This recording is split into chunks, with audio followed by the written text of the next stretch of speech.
लेकिन वारिस भाई उस फिर लिहाज क्यों बोलते से हैं मोदी जी सबका आप साथ उस सबका विकास definition में सबका उतर रहे हैं ना, विश्वास, तो आप भी कम्युनल हुए आप उस बराबर लिहाज आए से। ना आप बात पे।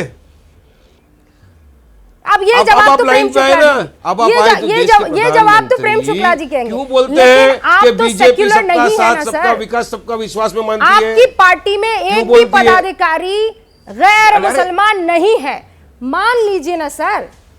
अगर आप दूसरी पार्टी को महाराष्ट्र इसी में बेसिस सुनिए, पर अब मैं कम्युनल आपको कहते गिनाता हैं हूं। तो आप सबसे महाराष्ट्र बड़े में- कम्युनल है। सुनिए सुनिए, गाजियाबाद का हमारा जो मेन इंचार्ज है प्रेसिडेंट, वो पंडित जी है।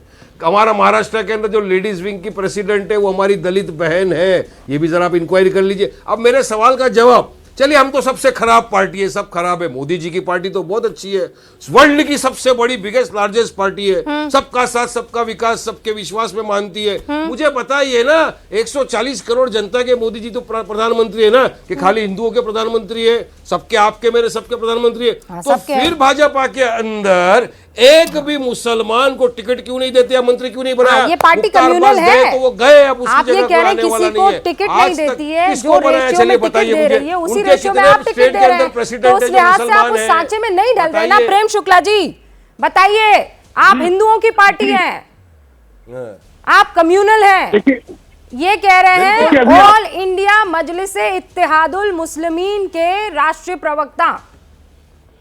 देखिए, अब वारिस पठान जी से आपने पूछ लिया, एक पदाधिकारी का नाम नहीं बता पाए। इकबाल सिंह लालपुरा हमारे पार्लियामेंट्री बोर्ड के मेंबर है, ठीक है। बताया मैं तो। हरदीप इकबाल कहाँ बताए साहब? राष्ट्रीय स्तर पर तो एक नाम नहीं है। मैं राष्ट्रीय स्तर की बात कर रहा हूँ। राष्ट्रीय स्तर दलित पर बहन हमारी महाराष्ट्र की है, स्वाति बहन। वारिस भाई, हमारे तो कैंडिडेट भी थे दो मुस्लिम, आपको बता दो, 2 कैंडिडेटों के नाम। शुक्ला जी बहुत बड़ा आभार होगा आपका। इतनी आप 2 कैंडिडेटों के नाम बता दो मुसलमान जिसको आपने टिकट दिया था, बहुत बड़ा आभार मानूंगा। आराम से इतनी बेसब्री क्यों है? आराम से। अभी इकबाल सिंह लालपुरा मैंने बताया पार्लियामेंट्री बोर्ड। नाम बता दो ना, आप पलटी मार दोगे इसलिए। मैं नाम बता रहा हूँ, आप सुन ही नहीं रहे हैं। इकबाल सिंह लालपुरा सिख समुदाय से आते हैं। भारतीय जनता पार्टी की जो एपेक्स बॉडी है पार्लियामेंट्री बोर्ड, उसके सदस्य हैं। हरदीप सिंह पुरी मुस्लिम है? केंद्रीय मंत्री हैं। मुस्लिम है? अरे भाई, मुसलमानों के अलावा बाकी कोई जो है उनका किसी का धर्म नहीं मुस्लिम माना है? जाता। सिख बौद्ध और ईसाई ये सब नहीं माने जाएंगे। मुसलमान की बात हो रही है ना, सिर्फ मुसलमान ही मुसलमान सेकुलर की होगा। बात हो रही है, बताओ ना। सिर्फ मुसलमान ही सेकुलर होगा क्या? ये आपने अरे पकड़ लिया हमको कि तो इल्जाम मुसलमान लगाया ही गया सेकुलर हम पे, हिंदू- हमारे पे जो इल्जाम हिंदू लगाया का हुआ है वो हम तो बोल क्लियर नहीं कर रहे हैं, हम तो साफ बात कर रहे हैं। आप तो साफ दूध के जी, धुले हुए हो, तो वारिस आप ही साहब। बता दो ना कितने मुसलमान हैं आपकी पार्टी में। वारिस साहब, रूबी का जी सुनिए तो। आप और मैं ये आवाज क्रैक हो रहा है। आवाज बेहतर करवाइए। वारिस साहब सुन लीजिए, उसके बाद मैं आपको रिबटल का पूरा मौका दूंगी। सुन लीजिएगा साहब, ठीक है। देखिए, जी। सिकंदर वक्त हमारे यहाँ विदेश मंत्री रहे हैं भारतीय जनता पार्टी में। मुख्तार अब्बास नकवी कल्चर मंत्री थे, एमजे अकबर मंत्री थे, शाहनवाज हुसैन इस देश के यंगेस्ट कैबिनेट मिनिस्टर, आज भी जो इतिहास है उसमें शाहनवाज हुसैन यंगेस्ट मिनिस्टर रहे हैं। गुलाम अहमद आज भी राज्यसभा के आदरणीय सदस्य हैं। इसके अलावा आप मुझे कृपा करके बताइए, एक प्रतिनिधि जब से एमआईएम का गठन हुआ है तब से लेकर आज तक एक जनप्रतिनिधि आप गैर मुस्लिम नहीं गिना पा रहे हैं। मैं आपको आज ही बता रहा हूँ, इकबाल सिंह इकबाल सिंह लालपुरा वो सिख है। एक जनप्रतिनिधि मैं गिना रहा हूँ जो आपकी सांसद या विधायक। अरे हमारा तो जो गाजियाबाद का इंचार्ज है उत्तर प्रदेश का, पंडित है गामा, पंडित गामा जी। हमारा तो उत्तर प्रदेश का गाजियाबाद का प्रेसिडेंट, महाराष्ट्र की लेडी प्रेसिडेंट। हमारी पार्टी ने कितने दलित भाई बहनों को टिकट दिया, 6 कॉर्पोरेटर हमारे नॉन मुस्लिम है आज भी गुजरात में, 6 नॉन मुस्लिम बड़े पार्टी पदाधिकारियों का नाम बताइए ना, स्टेट प्रेसिडेंट के बारे में, पार्टी ऑफिशियल्स के बारे में बताइए, विधायकों के बारे में बताइए, सांसदों के बारे में बताइए। पार्षद तो फिर बीजेपी भी कह नहीं होते कि हमने जो अरे तो उस लिहाज से तो बीजेपी भी कह देगी ना प्रभु कि हमने 4 नाम अभी जो मुसलमानों के वो दिए हैं। और बात यह है कि जब 4 पार्षदों को इस बार टिकट दिया है दिल्ली में,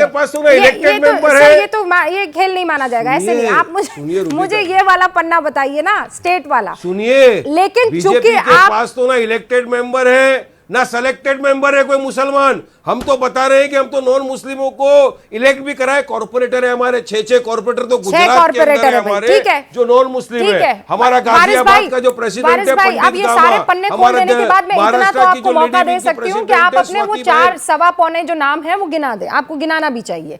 अब मेरे 3 और मेहमान हैं, जरा उनसे मैं बात कर लेती हूँ। हमारे साथ आज कांग्रेस की तरफ से एक नया चेहरा इस वक्त आपको स्क्रीन पर दिखाई दे रहे हैं, डॉक्टर अमित नायक। डॉक्टर साहब, आपका मैं डबल वेलकम करूंगी होमकार में। प्रेम शुक्ला जी बस 1 सेकंड रुक जाइए, पहले हम 3 मेहमानों का जिक्र कर ले, उसके बाद डॉक्टर साहब। वारिस पठान ये कह रहे हैं कि सेक्युलर पार्टियों को एक हो जाना चाहिए क्योंकि बीजेपी को सारे के सारे वोट जो हैं वो हिंदुओं के पड़ रहे हैं, तो आप इनको वेलकम करेंगे? नहीं, बिल्कुल नहीं रूबिका जी। जो खुद भाजपा की बी टीम बनके काम करती है, भले ही चुनावी माहौल में पतंग के निशान के तले एआईएम की टीम चुनाव लड़ती हो, पर उस पतंग में किन्या हमेशा बीजेपी की बनती है। बीजेपी ही एमआईएम की पतंग को किन्ना बांध के जहां पे सियासी चुनाव होता है वहां भेज देती है। आप उनसे पूछिए, जहां मैं आपके बीच में नहीं बोला, नहीं, कोई नहीं बोल रहा है, वारिस साहब नहीं बोल रहे हैं, वो अपनी बारी का इंतजार कर रहे हैं। गुजरात चुनाव में रूबिका जी, गुजरात चुनाव में ऑपोजिशन के लिए आपको 18 से ज्यादा मेंबर चुनाव जीत के आए, वो जरूरी होता है। वहां उन्होंने टोटल मेंबर ही 17 खड़े किए। उन्होंने 17 उम्मीदवार खड़े किए भाजपा एमआईएम के गुजरात में। उनसे पूछिए, ये 17 उम्मीदवार खड़े करके ये कौन सी सत्ता लाने की बात कर रहे थे? पूछिए उनसे, जहां मुस्लिम इलाका है, जहां मुस्लिम वोटर्स है, वहीं पे उन्होंने कैंडिडेट को क्यों खड़ा किया? क्या उनके पास कोई और कैंडिडेट नहीं था? भाजपा ने उनको उतना ही बजट दिया था कि भी जहां पे कांग्रेस मजबूत है, जहां कांग्रेस की वोट बैंक है, आपको सिर्फ वहीं पे बी टीम बनके काम करना है, उम्मीदवार खड़े करना है और आपको इतना ही बजट मिलेगा। क्या निश्चित बजट की तरह वो निश्चित चुनाव लड़े? डॉक्टर साहब, क्या ये उनका आपका बड़ा गंभीर आरोप है, लेकिन इनके पास तो कोई वोट पर वैसे वोट गया नहीं ना। आपका जितना भी था वोट उठा के आम आदमी पार्टी वाले ले गए हैं। लेकिन असद साहब 30 सेकंड में जवाब दीजिए। डॉक्टर साहब वेट, मैं जवाब देना चाहता हूँ। रूबिका जी सुनिए, डॉक्टर साहब पहले तो डॉक्टर साहब आए हैं टीवी पे कांग्रेस के प्रवक्ता बन के, मगर जरा भी स्टडी नहीं करके आए। सबसे पहला नंबर झूठ, हम सिर्फ 13 सीट पे लड़े, 17 पे नहीं लड़े। बात नंबर 2, हमने 169 सीट आपके लिए छोड़ दी थी। क्यों? आप में ताकत नहीं थी हराने की बीजेपी को। 27 साल से हम लोग लड़ रहे थे क्या चुनाव? आप तो 27 साल से बीजेपी की बी टीम बनकर बीजेपी को सपोर्ट कर रहे हो सत्ता में आने के लिए। अभी भी 50 सीट के ऊपर आम आदमी पार्टी ने वोट लिया है जहां पे कांग्रेस हारी, मगर इनके मुंह में दही जम जाएगा। केजरीवाल का नाम क्यों नहीं लेते? क्यों? क्योंकि उसका नाम केजरीवाल है और मेरा नाम वारिस पठान है। नाम में फर्क है, नाम का बहुत इंपॉर्टेंस है रूबिका जी। ये आज कांग्रेस ने दिखा दिया देश के सामने कि क्यों कहिए इसका नाम वारिस पठान है, इसके ऊपर इल्जाम डाल दो। मगर क्योंकि केजरीवाल है, अपने वाला है, नाम नहीं बोलेंगे। 50 सीट पर आम आदमी पार्टी ने कांग्रेस को ऑफर किया है। आपके लॉजिक इतने स्ट्रांग होते हैं, क्यों तुम में आज आपका लॉजिक नहीं चल रहा है तो आप विक्टिम कार्ड खेलेंगे। 17 पे आके रुक गए। डेबिट कार्ड देखा है, क्रेडिट कार्ड देखा है, वो वीजा कार्ड देखा है, मास्टर कार्ड देखा है, लेकिन ये आपका विक्टिम कार्ड तो हर जगह चल जाता है सर। मतलब इसमें आपको कहीं किसी बैंक से पूछने की भी जरूरत नहीं है।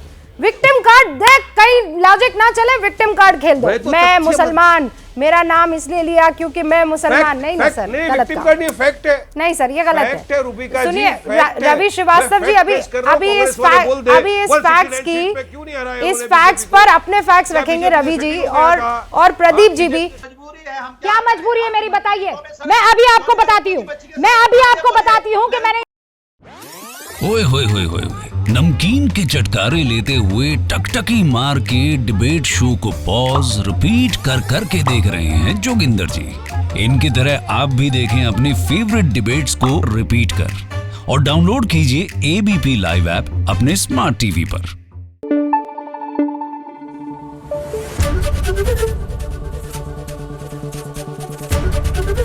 एबीपी न्यूज आपको रखे आगे।